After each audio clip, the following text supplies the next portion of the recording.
en direct avec Paul Carmignani, auteur, traducteur, jongleur non, Pas encore. ancien professeur de l'université de Perpignan, c'est d'ailleurs ancien directeur des PUF. C'est ça, oui, oui. Des presses universitaires de Perpignan. Donc, il devient quoi, Paul? La dernière fois que je l'ai vu, c'était chez Pierre Parcé pour goûter du vin et voir des photographies, donc à Banous. Ben oui, c'était l'occasion de, comment dirais-je, de mettre en avant une passion, une autre passion, celle du vin, de la dégustation, avec la gastronomie, et puis bien il y a d'autres intérêts, notamment la peinture, donc ce qui nous amène à l'objet d'aujourd'hui, la publication de ce bréviaire pictural, qui est un recueil de minimes et de maximes. Alors, la peinture, c'est la projection à l'extérieur du cogito ergo sum, c'est-à-dire est-ce qu'on représente les paysages intérieurs à l'extérieur ou est-ce que c'est l'inverse? Bon, vous abordez une idée qui est évoquée dans l'ouvrage, mais disons qu'il faudrait remplacer le cogito par, comme le propose je ne sais plus quelle critique, un vidéo. Vidéo ergo sum, c'est-à-dire je vois le monde extérieur d'une certaine manière avec des yeux de peintre, donc effectivement dont je suis. Mais c'est vrai que la peinture présuppose, je crois que c'est Léonard de Vinci qui l'a dit, una cosa mentale, c'est-à-dire c'est une chose qui relève de l'esprit, donc de l'intellect, donc effectivement il y a les deux aspects qui sont là. Il y a, pour reprendre aussi le titre d'une étude d'André Lotte que j'ai beaucoup utilisé, il y a à la fois le cœur et l'esprit, c'est-à-dire la sensualité et l'intellectualité. Alors, avant de dire ce qu'il est, je parle du livre, on va dire ce qu'il n'est pas. Alors, comme disait Serge Zanavicius, ceci n'est pas un film sur le cyclisme. Dans le grand remplacement, oui, pour prendre un exemple pictural, Magritte, ceci n'est pas une pipe. Voilà. Hein. Donc, oui. C'est un dictionnaire, mais pas classique, on va dire. Oui, en fait, je le définis dans l'avant-propos à la fois comme un ouvrage hybride, c'est-à-dire en fait, c'est un dictionnaire parce qu'il garde l'ordre alphabétique, mais il ne reprend pas le principe des définitions. Donc, ce n'est pas un vrai dictionnaire. C'est un dictionnaire d'aphorismes. Voilà, c'est un recueil plutôt, un recueil, et ce n'est pas non plus une encyclopédie parce il sait très bien que voilà, on ne peut pas couvrir la totalité d'un domaine aussi vaste. Donc c'est une sorte de juste milieu entre le dictionnaire et l'encyclopédie, mais je préfère la notion de recueil finalement, un recueil de réflexions de peintres, de galeristes, de critiques, de philosophes sur la peinture. Alors qu'est-ce qu'il apporte en plus, vu qu'il est hybride, c'est bien, il y a moins de CO2, mais... Alors qu'est-ce qu'il a... Bon, disons qu'effectivement, je vous l'accorde, la concurrence est rude, il y a beaucoup d'ouvrages sur la peinture, et d'ailleurs je me suis posé la question au début, au fond, pourquoi en rajouter, puisqu'on peut partir de l'idée qu'il y en a déjà suffisamment. Mais finalement, si j'ai pris la décision de rajouter un ouvrage, c'est qu'au fond de moi-même, j'étais persuadé qu'il apportait quelque chose en plus. Et un des points qu'il apporte en plus, me semble-t-il, c'est les deux détours que fait cet ouvrage du côté de l'Orient, pour chercher des idées aidant à mieux comprendre la peinture occidentale, et deuxième, disons, originalité liée à ma spécialité, puisque j'étais prof de littérature américaine, c'est un détour par la peinture américaine. Et donc ces deux détours me permettent effectivement de mieux revenir, de mieux voir finalement les spécificités de la peinture occidentale. Et je ne pense pas, j'en suis même certain, que les autres ouvrages avec lesquels je suis en aimable concurrence proposent ce type de détour. Alors est-ce que c'est de votre double vie, comme dans le roman de Brad Egan, Un privé à Babylone, quand vous tombez de professeur d'université, vous vivez dans la peinture? Oui, mais la peinture n'était pas absente de mon enseignement universitaire, puisque j'ai dirigé des doctorats d'État sur la peinture. J'ai écrit aussi des articles sur la représentation du paysage américain, et j'ai aussi donné quelques cours, notamment master sur la peinture. Donc ça faisait partie, enfin c'était de par, comment dirais-je, c'était moi qui avais introduit finalement, j'avais profité de mon privilège de choisir librement les sujets abordés à l'université pour introduire ce détour par la peinture américaine. Donc voilà, en fait il n'y avait pas de, comment dirais-je, de distinguo très marqué entre les deux domaines. Je les ai fait communiquer. Ça fait partie de la même fresque. Oui, voilà, c'est ça. Alors, ça. Bientôt, vous nous donnerez une joyeuse conférence au musée Rigaud, qui n'est pas un peintre américain, enfin je crois pas. Non. Enfin, au père m'en disait du bien, mais... Alors, c'est sur quoi? Oh, la conférence s'intitulera Parlons peinture, oui, qui est le titre d'un ouvrage publié en 1936 par André Lotte, ouais. qui avait beaucoup marqué ma mère, qui était passionnée par la peinture, et elle m'en parlait beaucoup, donc je l'ai évidemment lu, je l'ai même un peu pillé, et donc je le reprends comme intitulé, dont Parlons peinture, et ça sera une présentation du bréviaire pictural. Donc c'est une mise en abîme du bréviaire. Oui, voilà, une présentation générale de l'esprit du livre finalement. Alors, quelle date et quelle heure Ah, c'est beaucoup trop tôt. La seule chose que je sache aujourd'hui, c'est que j'ai été retenu pour le planning, pour le programme, voilà, pour le programme de l'an prochain, mais je n'ai pas encore le détail. Ah, ça va, on a le temps. Oui, on a le temps. C'est trop tôt. Voilà. Pour revenir à la peinture, alors on me dit dans la présentation que vous êtes collectionneur. Oui, oui, tout à fait. Vous chapardez plus ici ou vous baladez non, à dire vrai, dans les ateliers Oui, alors bien sûr, je fréquente les ateliers, je discute beaucoup avec les peintres, dont certains sont devenus des amis, mais oui, les tableaux que j'ai collectionnés sont essentiellement des tableaux des peintres locaux. Alors, est-ce que vous pouvez nous en faire un panégyrique? Il y en a il y en a trois qui me sont, enfin même quatre, qui me sont particulièrement, qui me sont particulièrement chers. Bon, le premier est assez connu des amateurs perpignanais, c'est André Susplugas. Donc qui est lié, mais je ne vais pas l'évoquer maintenant, mais qui est lié à mon histoire familiale, puisque ma mère a posé pour lui, l'a rencontré, etc. Donc voilà.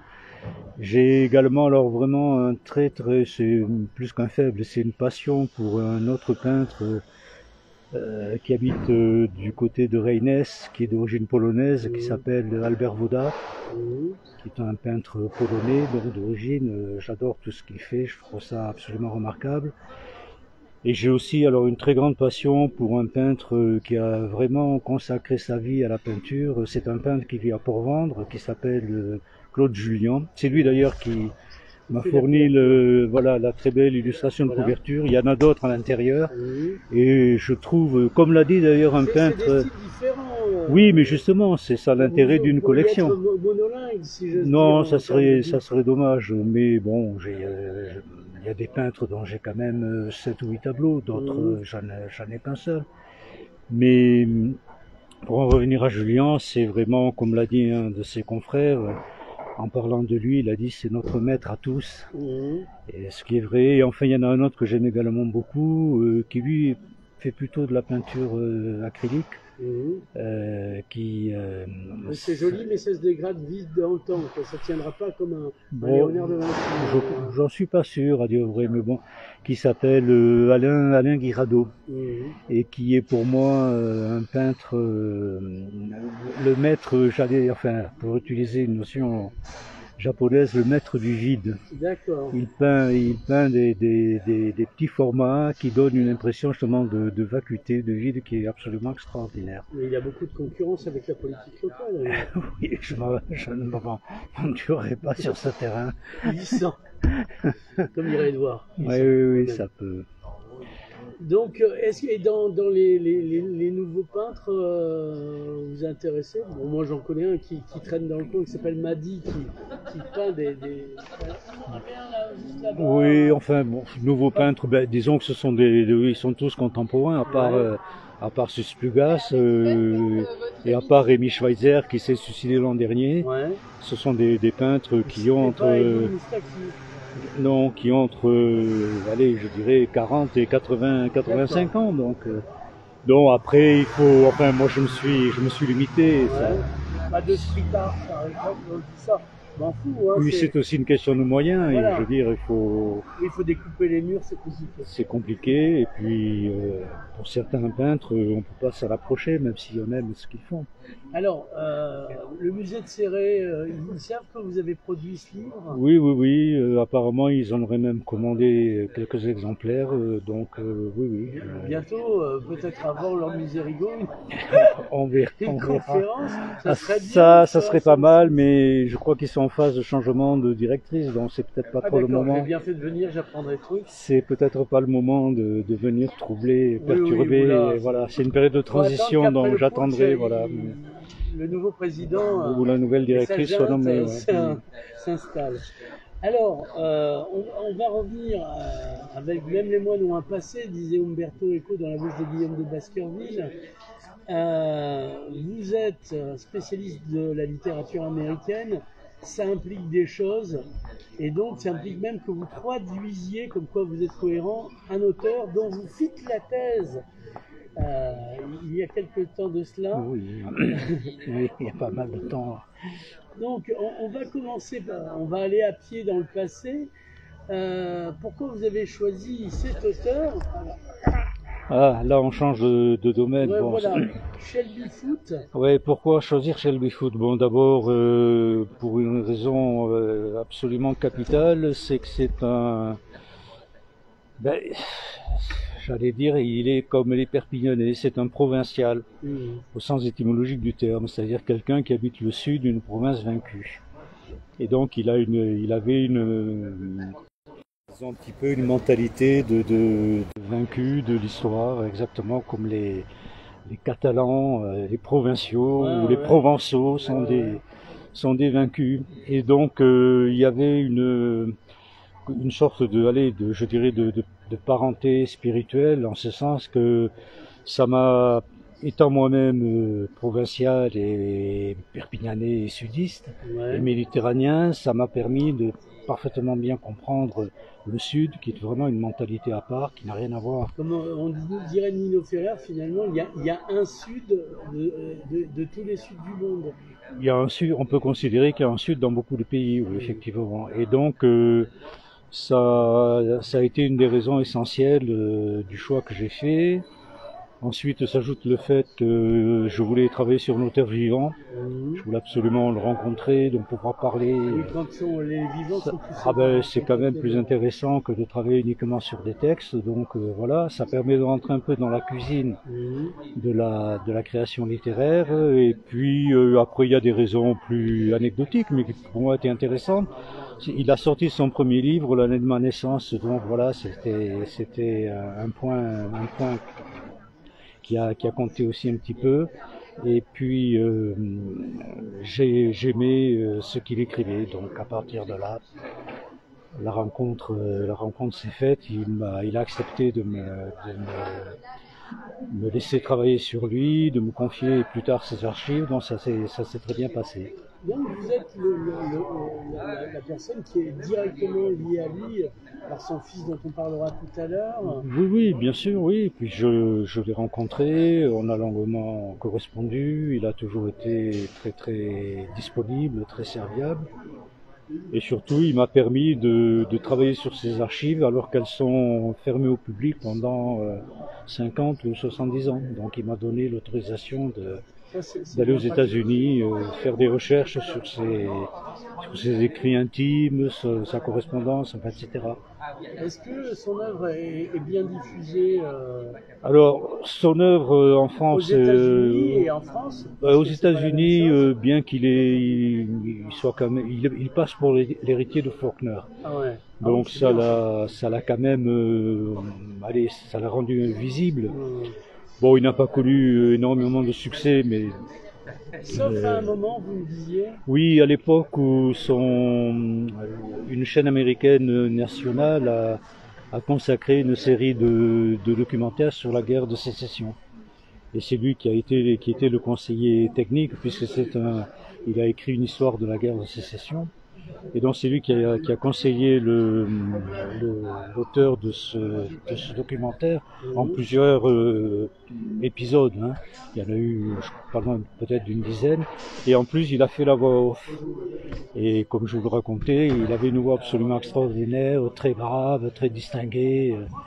Et pour les Américains, notamment du Nord ou de l'Ouest, cette voix typiquement sudiste, qui évoque l'aristocratie, qui évoque un peu l'époque d'Autant n'emporte le vent, a fait qu'il a eu un succès extraordinaire et que du coup ses bouquins se sont vendus. Hollywood s'est intéressé à lui, il a acheté les droits, enfin, etc. Donc comme il me l'avait écrit à l'époque, il m'avait dit je suis modérément riche. Et donc voilà, ça a été. Alors l'ironie, c'est que en France, il était finalement peut-être plus connu en France qu'aux États-Unis. Et il a d'ailleurs toute son œuvre est traduite par chez Gallimard. Il est passé chez Bernard Pivot. Pour moi, non, quand même pas. Mais ça aurait été possible si il avait bénéficié peut-être disons, d'un soutien un peu plus marqué de la part de grands critiques, ce qui n'a pas été le cas. Donc là aussi, la concurrence est rude. Oui, c'est vrai, des écrivains même américains. Les écrivains américains, voilà, il y en a quand même pas mal. La France est la deuxième patrie pratiquement de la littérature américaine. C'est vrai que... Qui est devenue une province, on peut dire que depuis la traduction de l'œuvre d'Edgar Poe par Baudelaire, la littérature américaine est devenue une province de la littérature française. C'est un peu excessif, mais on peut le défendre. Moi, je préfère leur littérature à leur géopolitique. Ah, c'est différent. C'est moins dangereux. Si on veut. Alors, donc, vous avez donc fait la traduction de Bart le Magnifique du fameux Shelby Foote.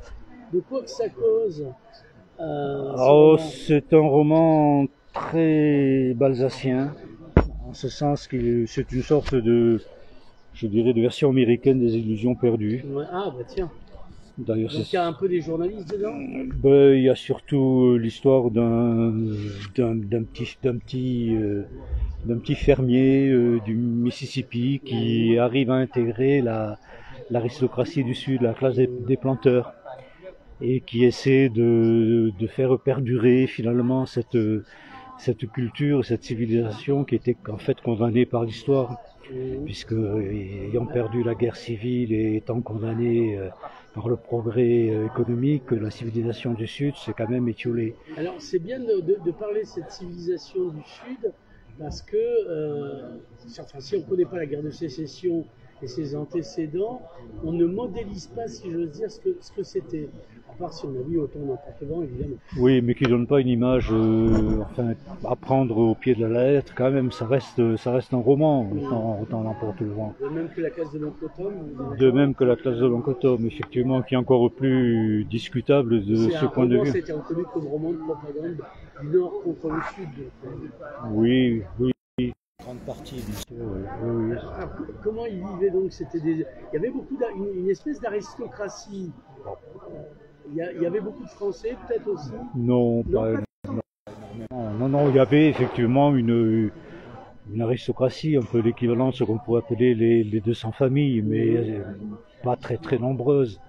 Il y avait un mode de vie à base de juleps et... Oui, un mode de vie qui se traduisait par des goûts architecturaux très, très particuliers. Là, de ce point de vue, Autant n'emporte le vent donne une bonne idée de ce qu'était le mode de vie, avec bien sûr des domestiques, des plantations faisant des milliers d'hectares, des centaines d'esclaves. Oui, une vie privilégiée.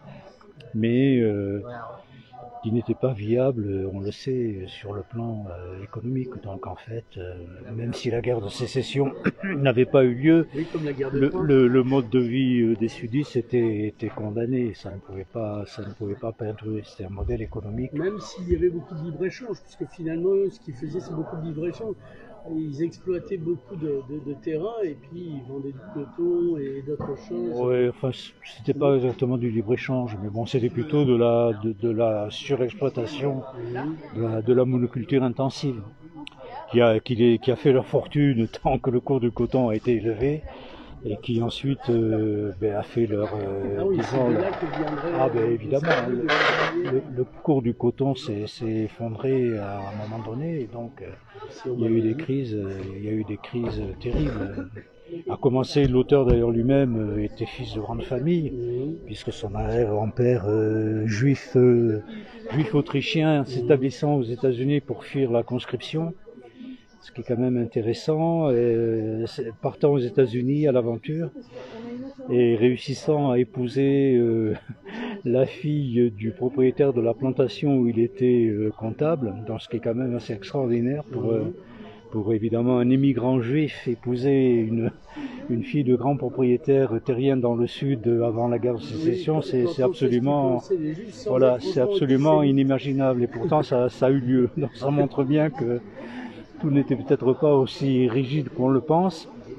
Et donc à partir de là, ça a été, il a connu une très belle réussite, mais il a connu aussi un échec économique retentissant, et la famille a été complètement ruinée. Donc c'est une ascension et un déclin qui apparaît dans le roman. Le roman est très autobiographique. En fait, c'est presque une histoire. C'est une histoire transposée du grand-père et de l'arrière-grand-père, ouais, puisqu'il est question aussi justement d'un immigrant juif qui vient s'établir dans le sud. Et la question, c'était le cinéma s'est emparé de son œuvre? On lui a acheté les droits de 2 romans, je crois, mais comme ça arrive souvent, les droits sont achetés pour éviter parfois que d'autres metteurs en scène s'emparent du bouquin, et ça n'a pas débouché sur un film. C'est dommage. Oui, mais dans la mesure où il avait encaissé les droits, ça lui posait pas trop de problèmes. Non, c'est... Alors, avant qu'on termine cette interview, lisez-nous, si j'ose dire, les meilleures pages, enfin... pas les meilleures pages, je peux en prendre une définition de tête, et d'ailleurs qui est une définition de Toulouse-Lautrec qui m'a... J'étais à Albi hier, tiens. Qui m'a pas mal, enfin qui m'a servi justement à justifier ce livre, parce que il a eu ce mot qui est particulièrement intéressant. Il dit la peinture c'est comme la merde, ça ne s'explique pas, ça se sent. Et c'est une phrase qui est très juste, mais qui pour moi évidemment est une gageure, est un défi, parce que dire devant un universitaire, enfin il l'a pas dit devant moi, mais les gens lire qu'un universitaire lise quelque chose ne peut pas s'expliquer, c'est presque inadmissible. Et donc du coup, je suis parti de l'idée que, tout en lui donnant quand même raison, c'est vrai qu'il y a une part qui ne relève pas de l'explication intellectuelle, on peut quand même aussi essayer de comprendre ce qu'est la peinture, comment ça fonctionne, ce qu'il faut apprendre à voir, etc. Donc je me suis servi de cette citation qui est très radicale, mais qui est aussi un défi pour un universitaire. Mais il n'a pas été le seul à le dire, hein. Picasso, par exemple, s'est plusieurs fois gendarmé en affirmant que voilà, il y avait rien à comprendre et rien à expliquer, et qu'il fallait sentir la peinture et puis basta. Mais bon, de l'autre côté aussi, Picasso a dit je ne comprends pas le chinois, et donc si je veux lire un livre en chinois, il faut bien que je passe par l'apprentissage de la langue. Donc de notre côté, vous voyez, il affirmait aussi que finalement la peinture également, c'est comme une langue étrangère, ça s'apprend. Donc j'ai essayé de naviguer entre ces deux extrêmes, les peintres qui affirment qu'il n'y a rien à expliquer, et d'autres qui laissent entendre que quand même, voilà, il faut faire l'effort d'apprendre la peinture, et j'en suis persuadé, parce qu'on ne peut pas se contenter de regarder un tableau et de dire j'aime ou j'aime pas. C'est un peu trop court comme explication. Donc l'objectif de ce bouquin, c'est en fait, c'est assez ambitieux, c'est d'aider les amateurs à mieux y voir et à mieux comprendre et à justifier finalement leur coup de cœur et leur rejet. Ce qui est la première étape au fond du progrès dans la connaissance de ce qu'est l'art pictural. Alors tant que je vous tiens et qu'on parle de peinture, on va parler aussi environnement. Qu'est-ce que vous pensez du télescopage entre les soupes Campbell et de Dandy Warhol, si j'ose dire, et Van Gogh? Télescopage, sur Andy Warhol, je le cite dans l'ouvrage, lui aussi a dit une phrase radicale, et d'ailleurs que je lui renvoie, ça lui sert aussi bien. Il a dit aux États-Unis, acheter est plus américain que penser, ce qui est pas mal trouvé. Donc Warhol, c'est pas un peintre, c'est un publicitaire. Il a amené disons les techniques de la publicité dans le domaine de la peinture, ou vice versa. Il a entraîné la peinture dans le domaine de la publicité. Donc en fait, il a eu son petit quart d'heure de gloire. Ses tableaux se vendent cher, mais ça, à mon avis, picturalement, ça vaut pas le tableau qui fait la couverture de l'ouvrage. Donc voilà, c'est un publicitaire qui s'est égaré, mais avec beaucoup de profit dans qui ont jeté le produit publicitaire sur Van Gogh, il était vitré, Dieu merci. Oui, heureusement, mais enfin c'est une aberration. Enfin, bon. Est-ce que c'est pas du champ mal réchauffé? C'est-à-dire qu'on prend une œuvre, on la poursuit? Non, je suis pas d'accord, parce que Duchamp, quand on parle du chant, il faut pas oublier qu'on parle d'un intellect supérieur. Il faut pas se contenter de penser à sa pissotière. Duchamp, c'est un intellect, une intelligence supérieure. N'oubliez pas que c'était un passionné d'échecs. Il a d'ailleurs consacré plus de temps à créer des problèmes d'échecs qu'à penser peinture. Et en réalité, sa réflexion, la réflexion qu'il y a derrière ces actes de provocation est infiniment supérieure à la réflexion qui est derrière celle des deux jeunes filles qui ont jeté 2 boîtes de soupe sur un tableau de Van Gogh. Je veux dire, là, ça se mesure absolument pas. Donc, dans un cas, c'est le degré zéro de la provocation. Dans l'autre, c'est pas du tout la même chose. C'est la manifestation d'une réflexion très approfondie, très aboutie sur ce qu'est l'art, ce qu'est la peinture, etc. Et donc, le procédé peut sembler identique, mais superficiellement, c'est pas la même chose. Cela dit, je n'ai aucun goût pour la pissotière de Duchamp, qui reste quand même un canular, bon, qui a bien marché. Au premier degré, en fait. C'est le problème. Oui. Enfin, disons que la descendance de ce canular a été absolument énorme. Mais je suis pas sûr qu'effectivement qu'on ait très bien compris tout ce qui était derrière ce geste, effectivement, de défi.